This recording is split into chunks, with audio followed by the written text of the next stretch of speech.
Welcome to the RNR Good Stuff podcast where the retro computing, gaming, and hobbies collide.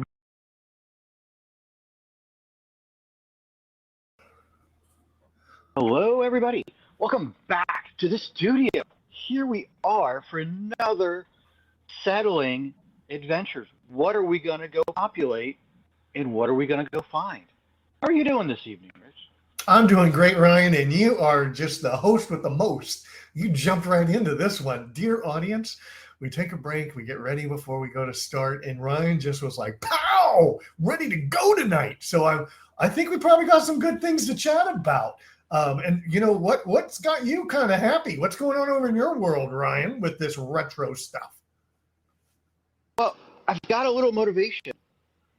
I have my meetup. We're recording this in the past. You're going to hear it in the future.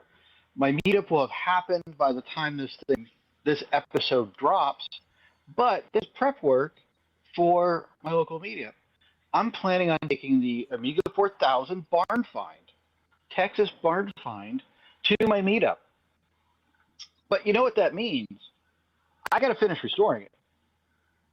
You know, it's working. It boots up. I don't have the expansion card thing recapped yet.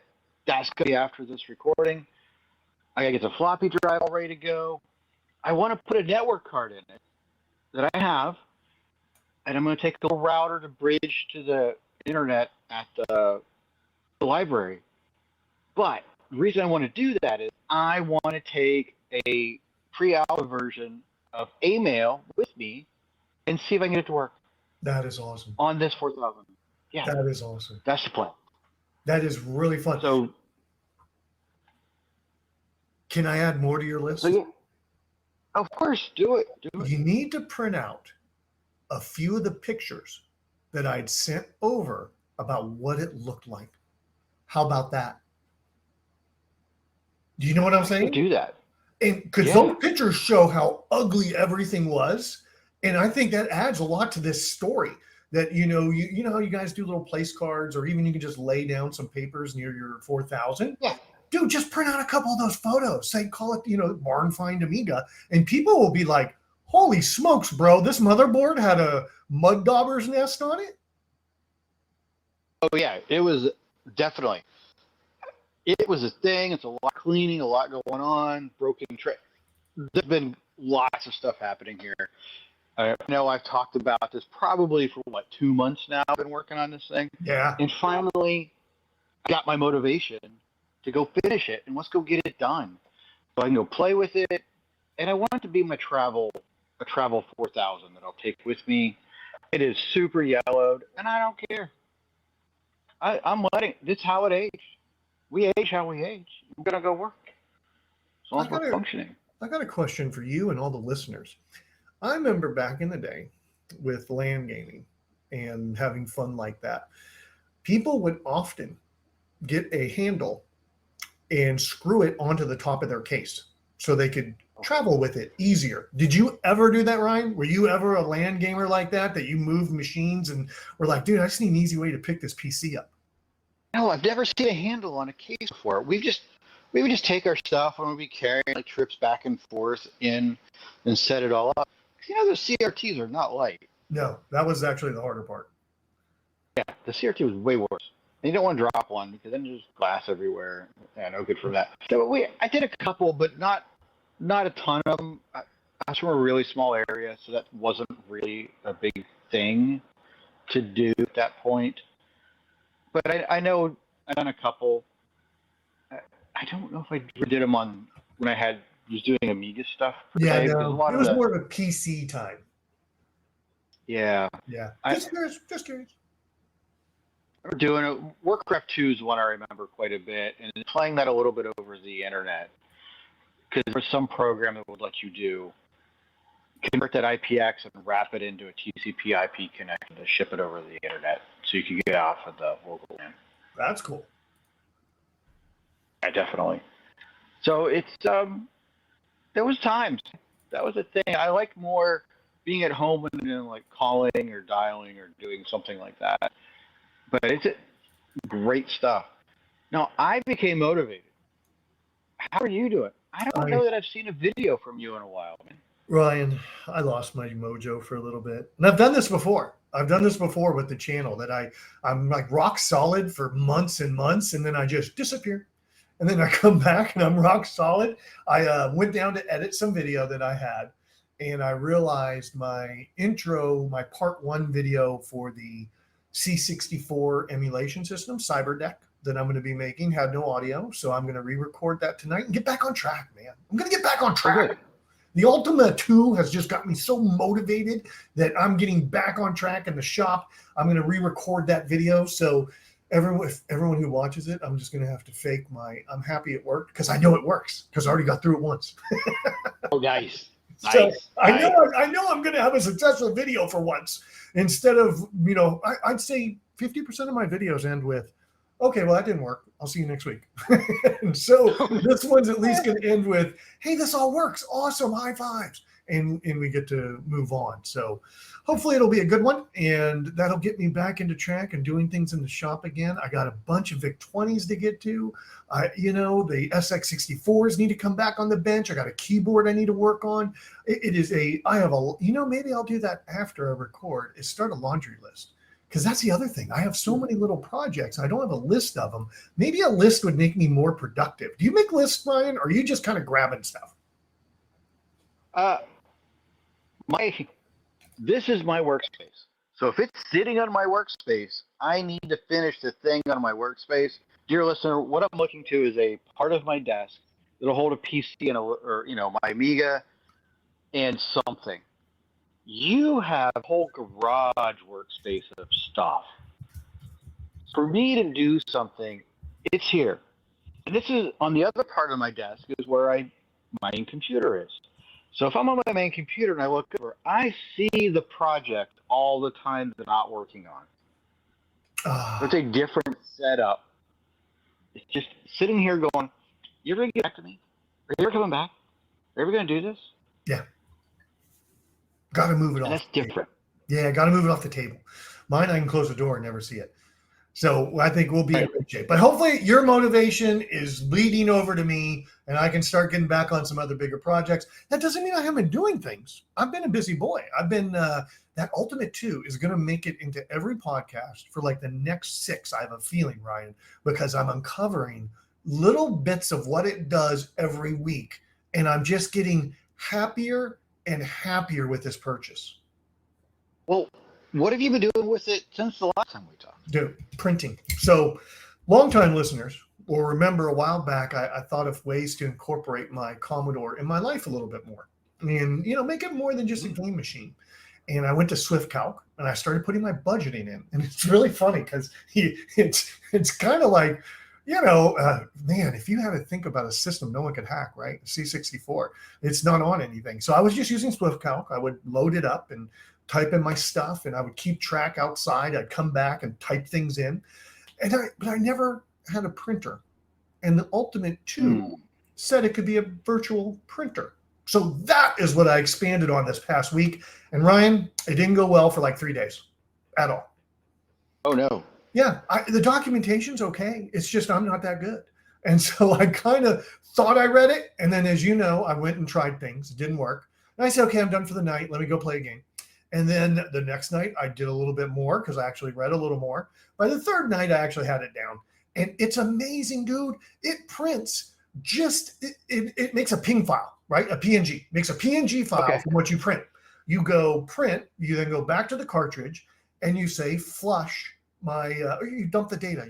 They flush the printer cache is what I think they call it. So you go back, and again, everything's keyboard commands, right? You just F5, you go in your arrow key, you hit it, and you hit, flush the printer cache, and you get a ping file of your print job. Well, how does it handle multiple pages? I don't know yet. My budget stays on one page. So that's a really good question. Because what they talk about is you're flushing it, I think, because you don't have a full page. So I need to do a test this weekend and make sure I print 2 pages of information and see if it does the first page automatically and whether I have to flush the second page out. Do you know what I mean? I don't know. I know what you need to find. is, do you remember Print Shop? Oh yeah. We could make the banners. Oh yeah. I think you need to make a banner that's like, of course, it's going to be multiple pages, and Yeah. see to make multiple PNGs, or what's it doing? I think you gave me my next task, because the other really cool thing, Ryan, is when you do the print and you got the printout, it's using the old. It's the font. It's the font. It's the font. It's not like it's using a font. It looks like it was printed on a dot matrix printer, because it has the Commodore. It's emulating the Commodore printer. Does that make sense? It does, because I was looking out. I tend to look at Hacker News a lot, which is the Y combiner, and someone had made a font for an Epson MX80, and he's like, here, you can go download it and use it, and it has that dot matrix look to it. So I'm betting they're doing the same thing. Yeah. And it's like, oh, that's so cool.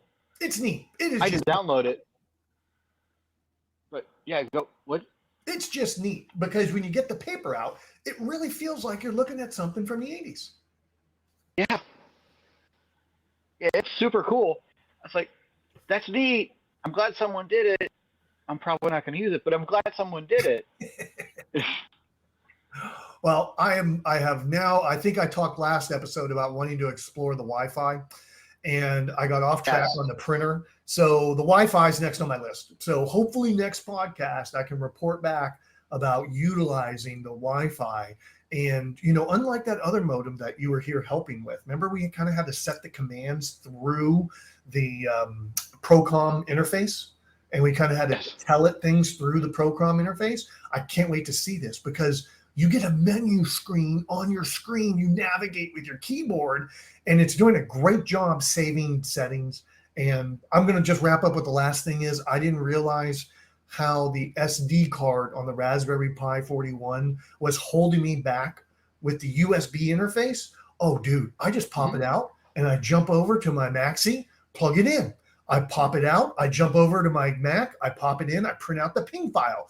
The USB is such a beautifully common interface, and it's so easy to unplug and plug places, that it really has started to expand my interfacing with my Commodore. So if anybody's out there and you're like, I wish I could use it more in my life, that Ultimate 2+LM that I have has just been, it's a game changer. It definitely is. That's awesome. I'm glad you're getting a lot of use out of it. I really want to see how multiple pages print. That'd be really cool if you can just do something and it does magic, and it'll find like an AirPrint printer and just start printing to it. I don't know. Wouldn't that be cool? Well, there's network on this thing. I don't know, dude. I'm scratching the surface. So look forward for more updates.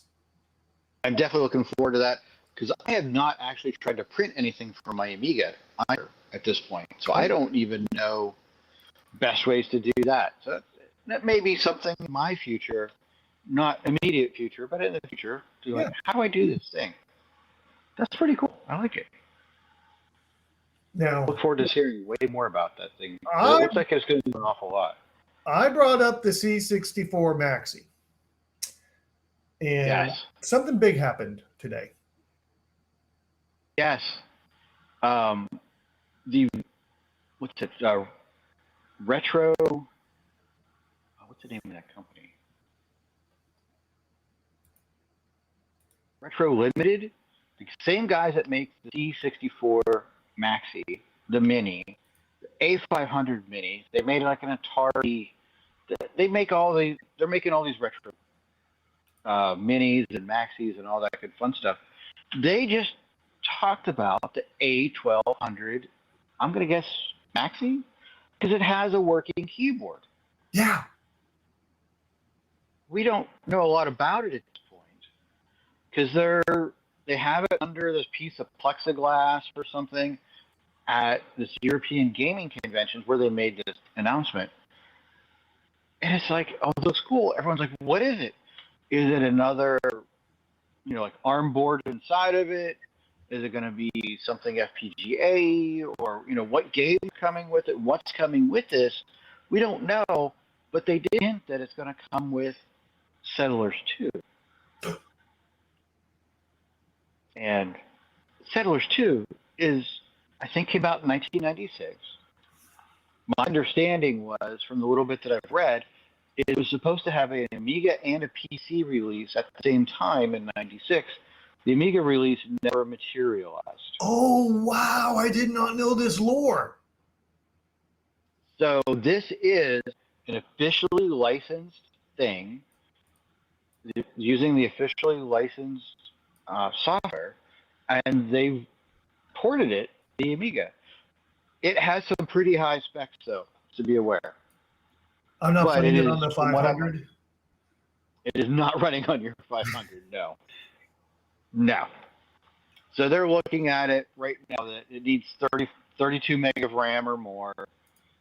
You need AGA or RT graphics to run it, and a Motorola 68040 at 40 megahertz or faster, or something of that speed, which is, yeah, there's a lot going on. And, to make that happen. For all those at home, this was an Ubisoft game, right? And it was kind of maybe Yes, their answer to Sim City, or no, Civilization. Civilization, yeah. So I played Settlers 1 a little bit last weekend. I was like, oh, this is actually kind of cool. I don't know what I was doing, and I got my butt handed to me. But it looks like a really neat. Even Settlers 1, I liked it, and that one will play on like your 500 and stuff. You get a lot of stuff going on, and it slows down from what I understand. I was playing it emulated, but with Settlers 2, it's going to play on your emulation. Your WinUAE or Amy Berries or FSUAEs. They're all going to be fine. You have something with a Motorola, like a Fast 040 or really an 060, High Storm, something with RTG, and it should play. It's interesting. It needs like 600 megabytes of hard drive storage for the game. Wow. There's a digital download, a physical edition, and they said they're doing 100 collector editions. So are you buying one of the collector editions? No, I am not. I've looked at the physical edition. I still have not pulled the trigger on it yet. It's coming from Europe, and the shipping is half as much, a little over half the price, again, of the actual game. Oh, of course. Yeah, getting it over here is going to be half the price, right? Yes. So that's a little bit of a But if I order it soon, I think by like September 18th, maybe, they're doing some, hey, here's some extra levels that kind of it, and you get a poster. Oh, I hate to tell you this. You're definitely not getting the collector's edition.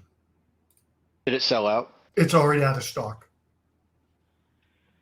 I wasn't sure if it was out of stock yet, or they just didn't put it in stock yet, because it's not coming out until December, where the main game comes out in October. I just don't. Waiting, maybe.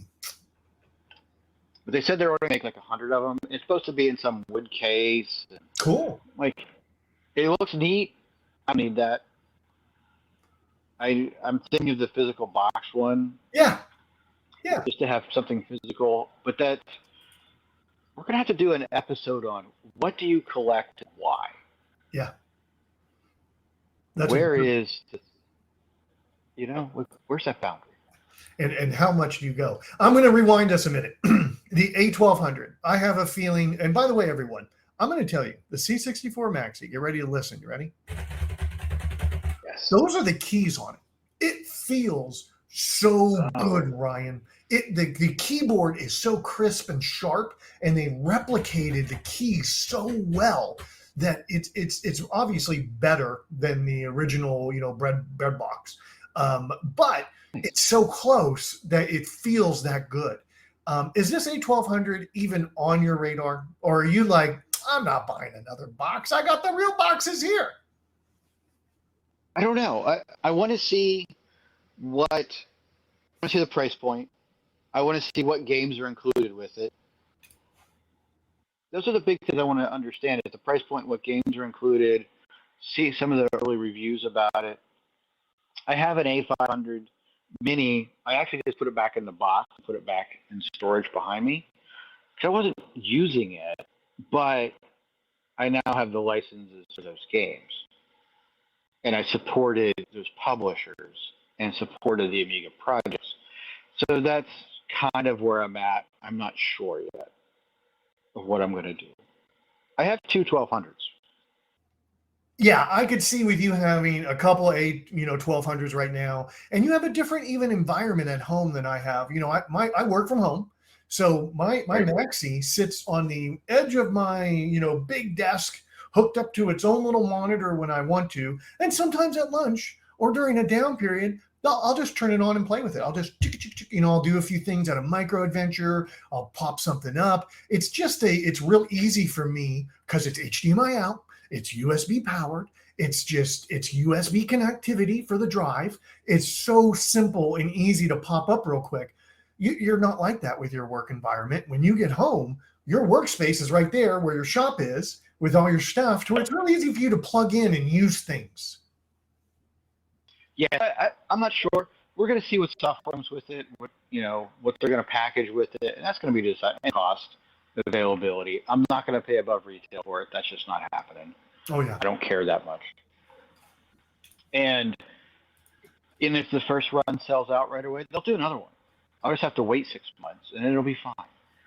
So it's on my radar. Just Settlers 2 is on my radar, but I haven't pulled the trigger on obviously on Settlers 2 yet, and then the A1200.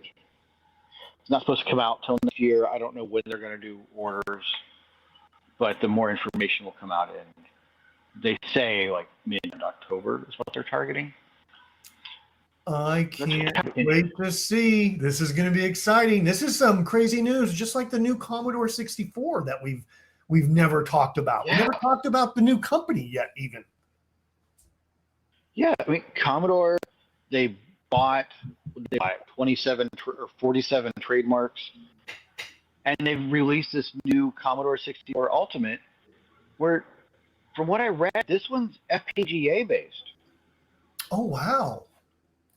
It's not just like an ARM board inside an emulator. It's FPGA based, and they're doing. I mean, an FPGA, you can programming the chip to act like the other chip. And this is a new concept. It's just FPGAs became faster. In a lot of especially the Amigas, there were things called CPLDs, and I forget what the other one was. But the CPLD, the programmable chip, is just like a smaller FPGA that did the same thing. So this is not a new concept, and even the original Amigas had them. Maybe not an FPGA, they had the CPLDs that you had to program with firmware that it did a specific thing. So I think FPGAs are kind of cool, and you can do a little more hardware. Hey, this is what it looks like from a hardware side. And hardware emulation, I guess, is what it is. And some of the cool things I've heard, you can use your old 1541 with it. You can use you can use a tape deck with it. So I've heard that they've let it be open, that you could bring in the 1541. I heard it has Wi-Fi, it has USB support. So it's neat that it's new, and you can still get a little bit traditional and plug in your 1541. Yeah. I mean, that's kind of crazy to think about, the machine having all those ports and being able to have that. I heard the price point's $300 something or something like that. So it's not a terrible decision. And I kind of think it might be a little. I've heard it might be a little rebranding of something that's been done before. I don't follow. We've seen the 8-bit guys thing. We've seen the Furier one. We've seen the Furier one too. That one that always is at the cons. I can't remember their name. We've talked about them in the past. That the 8-bit basic device. So it feels somewhat in that same vein, but being FPGA is pretty cool. I like that FPGA thing, and theoretically, like a Mister, you could put a whole bunch of different cores in it. Then I'm just hoping they're compatible with a lot of the Mister cores, so you can make it a PET, you can make it a 60. It's just gonna look like whatever is inside of it. I don't know what it is. I haven't looked enough. I know it's cool. I like what they're doing. I wish them the best. Commodore, the new Commodore, the best. And I hope they make some really cool stuff. Yeah. That'd be really neat to see. That's what we got to wait to see. You know, I know there's some drama online with some guy in Italy that says he has it all versus him. I don't know. I know there's drama online in the Facebook groups, and I'm sure on the boards of why are they doing this? Blah blah blah. They're going to ruin it. I don't. I hope. I have optimism. I have optimism that we're going to see maybe some new. I would love to see retro tech ideas. You know, that new Aliens TV show out. I know you're not watching it, and they have retro tech, like they're in a spaceship that has CRTs on the wall. Do you know what I mean? I like that retro tech. And if they were to do some other projects like that, I'd be really excited to see what they create. I think it'd be great. And for those that don't like it or think whatever, well, then don't buy it. That's right. This is for the people that do want to play with this and do want to explore this. Some of it's going to be nostalgia. Some of it's just going to be like, hey, this is kind of cool.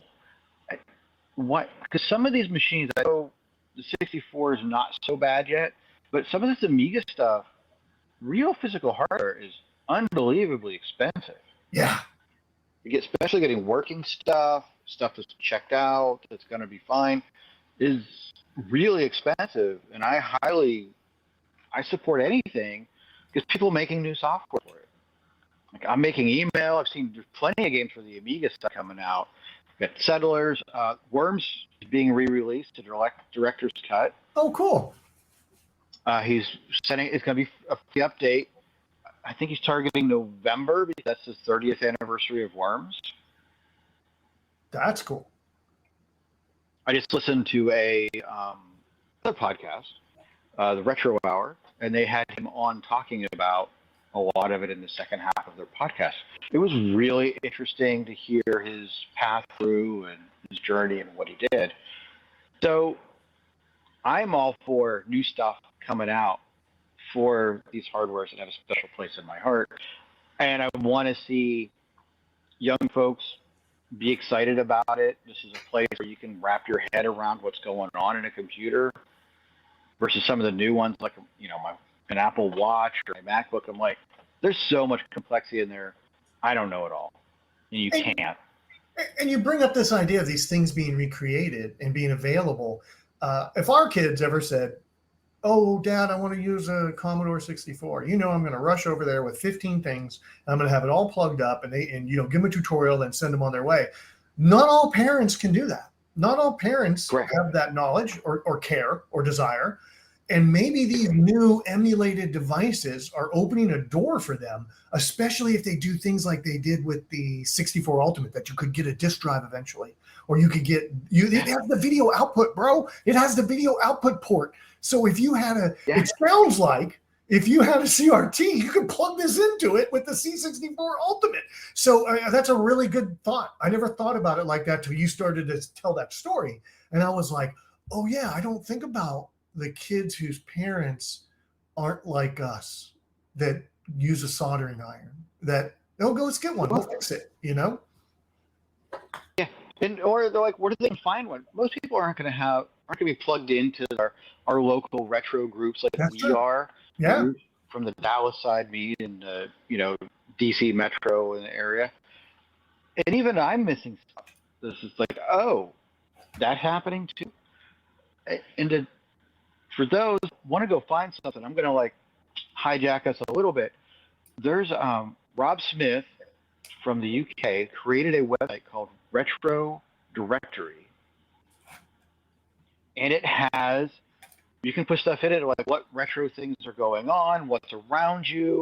It's actually super, super cool. I just put my meetup in there, so you can put an event in there and say, there's this event happening on this day at this location. Around me, there's some places that have pinball games, or there's a place here called East Starland that has used consoles, end use consoles, and they buy and sell. And that's listed there. So you can go find different things. I've seen 8-bit bars. Ryan, how is this the day you're telling me about this? How is this not something you've told me 18 times already? I can't wait to use it because, I try to go to Germany and I try and find retro things. And it's really hard to find retro things in Germany. Now I have a super easy tool. I'm going to be in Berlin on this day. I am going to be in Fulda on this day. I'm going to be able to look at those spots and see if anything shows up even. Dude, this is awesome. I added it to the show notes. Oh, awesome. Looking forward to it. Because for us, I put my event in. I saw VCF Midwest has an entry in there. Amy West that we're going to in November has an entry in there. So there's VCF Montreal has an event entry in there now. So there's stuff in there to be able to find things, and as more people know about it, more people can go find these things. And even pinball arcades. It's like, hey, one of the local pubs that I know another buddy here has some machines at is listed, and then they have pinball and old console or old arcade games, and a couple of those around that are in there as well locally. So it's really neat if you want to go find the stuff. It's becoming slightly easier to do that. And you can submit anything into this? Like you Yeah, have I've submitted two things. yours. No, I submitted. We went somewhere and went to a retro. I forget what it was called.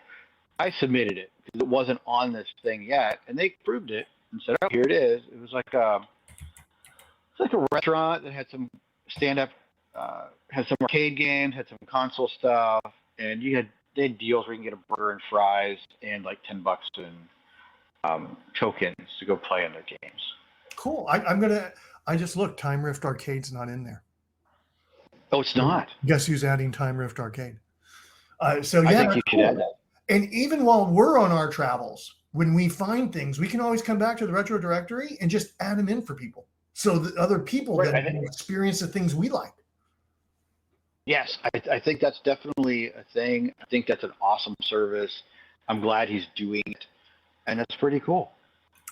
So now that we've been adventuring and settling and moving around and trying to build our kingdoms, how is your adventures going? Oh, micro. Are you being puzzled? They're micro-y. All my adventures are micro-y. They're very puzzle-oriented in book 4, Ryan. It was refreshing. It was a little, of course, the encoder decoder thing you have to do at the beginning is starting to get a little old, but it's good practice, right? It's good practice on entering code. It's good practice on now I'm reading the lines. I mean, it's like, oh yeah, I can see what they're going to do, and that's awesome. That means I'm getting it. This one was much more about logic puzzles. Hey, there's a number you have to guess between blank and blank, and you have to return something to tell the user if they were below or above, and that's basically using ASCII graphics, right? There was a game about guessing switches and guessing which switch turned the time bomb off or something along those lines. And it was a grid of 25 letters. So as you put B in, it would convert B to a number. And you use random number generator. So it was really nice. They were incorporating using the random number generator to create these initial values. And then you just kind of play around. And there was another logic game in there too. So it was a little bit around the idea of using random number generator and creating a game around it. And some had some decent display graphics. Some just had a graphic that gave you the visual of what the person was seeing. I felt it was incredibly good concepts on the beginning of basic logic game puzzles and how to display things, but the story was boring, this book. Oh no. It was. They can't all be winners, right? They can't all be winners. No. So the other stories kept me a little bit entranced. These stories I ended up skipping. I ended up just kind of glossing through till the page before the program where they really get down to what you're going to be doing next. And do that bit of the story and then doing the program itself. Again, using Claude as a mentor, pumping things in, getting Claude's opinion. One of the puzzle games seemed really hard to me. So, of course, I just go in and added a print command to show me the value before it asked me the question. And I was like, okay, I know what the answer is. So, even that's kind of fun. Like you say, just play around with the program a little bit. Don't just write the program and walk away, but write the program and try some things, and change some of the values and see how those changes can happen. Expand the pool of numbers inside the random number generator to guess from. Limit the pool. So I played around with some of those concepts. So, yeah, it was really good. And I'll bring up more micro adventures because I'll do another one. I got 4 more books left. right? Yeah, I got 4 more books left. So unfortunately, I don't dear remember how many listener, there are. yeah, you got 4 more rants of me talking about young adult fiction and basic programming. Yeah, it seems fine. That's where I hate it. I think they're good books. If you want to learn basic, it gives you, remember, it's targeting 12-year-old you, and in basic and learning some concepts. And there'd be great to be paired with one of these new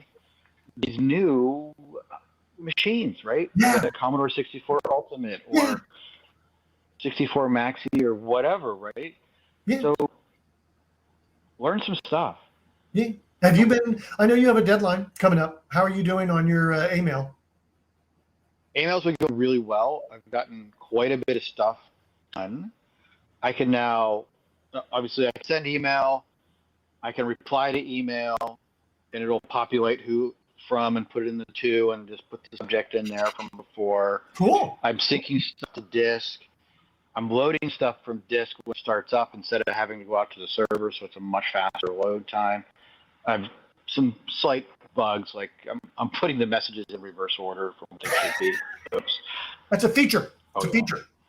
nah, because when you sync it, then it'll go figure it out.